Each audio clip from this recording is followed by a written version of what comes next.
an urgent demand for the immediate and unconditional release of 18 persons, including a pregnant woman and children, adopted by sea pirates and criminals along the Bile and Bonny waterways in Rivers State, and the need to deploy security houseboats and personnel to avert future occurrence.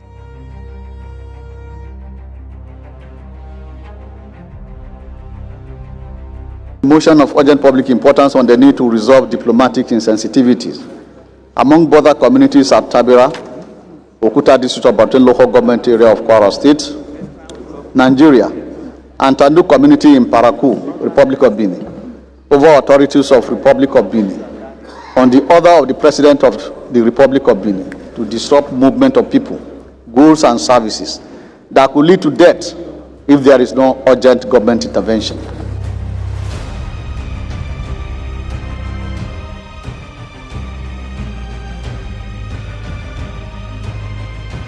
Mr. Speaker, my contribution to this issue is to the fact that in Nigeria, most often when we are talking of hiring people, we talked about competence. And I think this issue we are trying to bring here has been adequately covered by our Constitution. And we have a commission called the Federal Character Commission that was created primarily to take care of every zone of the Federation. And when we are talking of giving people job to do, we are looking at competence. We are looking at ability. I don't know why. Indirectly, it's like in every political parties, there is an arrangement that North will do this term, the South will do this term. So I believe this is something that we must not put in our Constitution. We should allow it as it is. That is my view, Mr. Speaker. Not only even the President will appeal that during the public hearing, let them also consider the rotation should go down to the governorship in all the states. Mr. Speaker, I believe every zone of the country have people with capacity, people that can govern not only this country, can govern any of, even the ECOWAS country. But for fairness, I believe we should allow all the zones to have fair treatment and also believe that they are in Nigeria and they should be treated the same. Thank you and God bless you. For that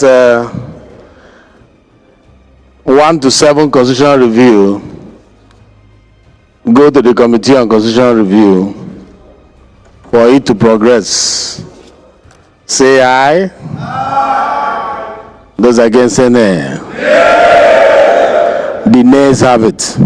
General principles for an act to amend the Tertiary Education Trust Fund Act number 16 of 2011 to provide for the inclusion of inter-university centers among beneficiaries of the tax imposed under the act and for other matters connected therewith. Honourable colleagues, this is a practical and inclusive amendment that ensures no vital academic institution is left behind by providing for the recognition of inter-university centres as eligible beneficiaries of the tax imposed under the Tertiary Education Trust Fund Act. The inter-university centres would be reinforced, become stronger, and become more coherent structural support for the nation's tertiary education system.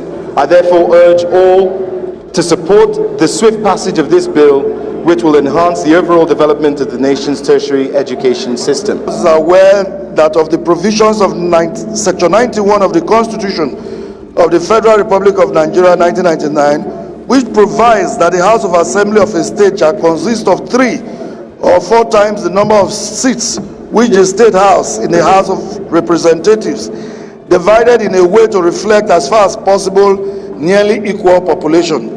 Also aware that the Delta State currently has 10 seats in the House of Representatives, and that by the above stated position is expected to have at least 30 state constituencies, but unfortunately has only 28 by reason of the suppressed Ughelli South constituency.